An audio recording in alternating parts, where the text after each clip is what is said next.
Sa patuloy na pagkonsumo po ng tahong o masa sa mga Pilipino, isang proyekto po ang sinimula ng University of the Philippines, Visayas at funded ng Philippine Council for Agriculture, Aquatic and Natural Resources Research and Development ng Department of Science and Technology na nakatutok po sa pag-transform ng basura mula sa shell ng tahong upang maging mahalagang yaman na makatutulong sa kalikasan at magbubunga po ng positibong epekto sa ating lipunan. At para bigyan po tayo ng impormasyon tungkol sa proyekto na Avamos, makakapanayan po natin ang Associate Professor ng Department of Chemistry, UP Visayas, na si Dr. Concepcion Ponce. Good morning po at welcome sa Rise and Shine Pilipinas. Good morning po. Good morning, Diane. Good morning, Audrey and Fifi. Good morning po, Dr. Ponce. Maaari niyo po bang ipaliwanag po sa amin kung ano ang kahalagahan po ng proyektong Avamos in transforming mussel shell waste into nanomaterials? At ano po ang potensyal na epekto po nito sa pangalaga po sa ating kalikasan po? So bago ko ipaliwanag yung kahalagahan ng Avamos, papakilala ko muna yung grupo namin. So ang Avamos or a valorization of agri-fisheries materials using opportune science ay trademark ng grupo ng mananaliksik sa UP Visayas at ako ang leader noon na ang layunin ay gumawa ng mga makabuluhang bagay mula sa mga materyales na tinatapon na lang at nakakasira sa kalikasan. So yung sinusunod ng grupo namin ay mga prinsipyo ng circular economy at green nanotechnology. So ginagawa namin ay tinitingnan namin ang mga nangungunang paraan ng pagproseso ng yamang dagat at agrikultura ng rehiyon. So pinakamataas dito sa rehiyon ay ang pag-process ng mussel at ginagawa namin ang paraan kung paano makakuha ng nanomaterials mula sa tinatapon nilang mussel shells. So tinitingnan din namin kung paano mabawasan ang pagkalat ng basura galing sa mussel shells, paano maiwasan ang paggamit ng marahas na chemical para mag-convert namin ito sa nanomaterials, at paano namin mapababa ang paggamit ng enerhiya habang kino-convert ang mussel shells into nanomaterials.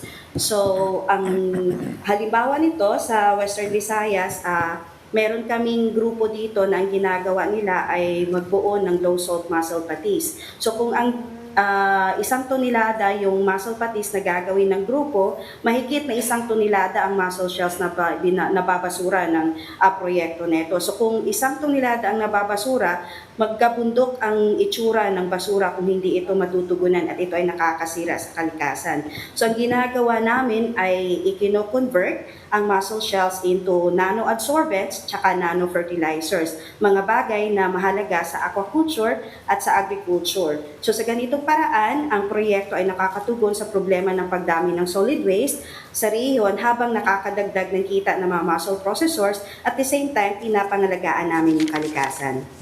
Okay, Doktora, binibigyan din sa implementasyon ng proyekto ang pakikipagtulungan din sa mga industry partner. Paano po nakakatulong yung cooperation na ito sa pag-achieve ng mga layunin ng proyekto at ano yung papel nila sa proseso nito?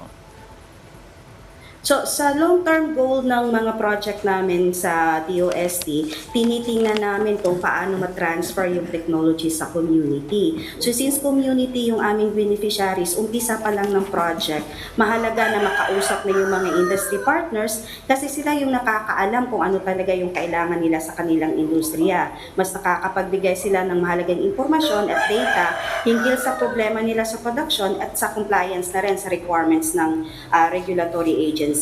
So isang halimbawa nito yung mussel project namin. Nung sinulat ko yung proposal, ang tinitingnan ko is yung problema ng eutrophication na dulot ng pagdami ng phosphorus at nitrogen fertilizers na ginagamit sa agrikultura at sa aquaculture. Pero nung kinausap ko na yung industriya, ang sabi nila mas gusto nila actually tugunan yung problema nila sa labis na pagdami ng carbon dioxide galing sa respiration ng mga isda at saka shrimp. So, habang kinakausap namin yung industry partner, nagpipivot kami sa project namin kasi yung unang plano ay phosphorus lang, tapos naidagdag namin yung carbon dioxide. So, ang buti na lang yung nanomaterials na ginawa namin from mussel shells ay nakakatanggal din ng carbon dioxide from the water. So, kahit na yung original na objective ng program ay just for phosphorus na removal, dahil ang material namin ay nakakatanggal din ng carbon dioxide, hindi nasasayang yung resources at yung effort ng project. So dun nakikita natin na umpisa pa lang ng project, dapat kinakausap na natin yung target beneficiaries natin para mag-fit yung results ng technology natin sa kanilang kailangan talaga sa industriya. Okay, layunin po ng inisyatibang ito ang bawasan po ang pag-accumulate ng solid waste at mapabuti po ang ating kalikasan. Maaari niyo po bang i-elaborate kung paano po nakakatulong ang production po ng nanomaterials mula po sa shell ng tahong sa pagbawas po ng basura at posibleng mga environmental benefits po nito, Dr. Ponce? So sa Pilipinas, no, ang production natin ng muscle ay nasa 19,000 metric tons. Nasa kalahati nito ay nasa Western Visayas. So kung buong Pilipinas ay 19,000 metric tons, mga almost 10,000 metric tons nasa Visayas. Now kung nagpa-process ka ng muscle, 60 to 80% nito ay shells. Mga 20 to 40% lang ang nakakain. So kung meron tayong 9,000 metric tons ng mussel dito sa Western Visayas, nasa 6,000 metric tons noon ang naibabasura. Magiging gabundok ang itsura nito pag hindi natin natugunan at itinatapon lang siya sa gilid. So ang ginagawa ng proyekto ay rather than itapon yung mussel shells na galing sa pag-process ng muscle, kino-convert namin siya into nanomaterial. So from basura, nagiging nanomaterial siya na ginagamit namin sa aquaculture tsaka sa agriculture. So ginagawan mo ng halaga yung isang bagay na tinatapon na lang. Okay, Doktora, paano isinasagawa yung pagproseso ng mussel shell waste sa ilalim ng proyektong Avamos at ano yung mga produkto at materyales na maaaring gawin mula dito na may positibong epekto sa ating agrikultura?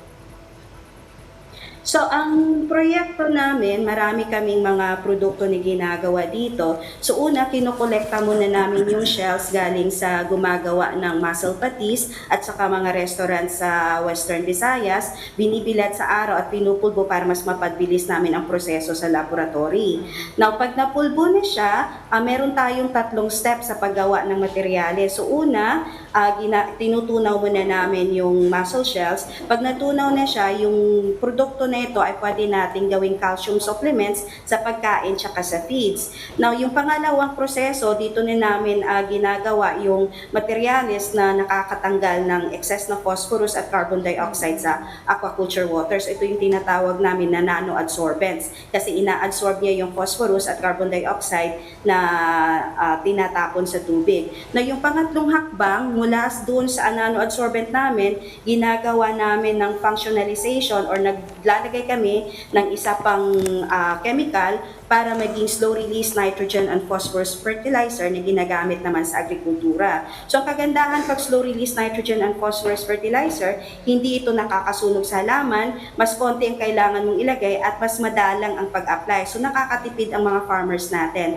At the same time, dahil slow-release fertilizer siya, hindi mabilis yung tawag nito yung pagkatanggal niya from the environment. So hindi siya na dumadaloy sa kasama ng tubig pag umuulan. So napapangalagaan natin yung ating kalikasan kung meron kang slow release nitrogen and phosphorus fertilizer sa agrikultura.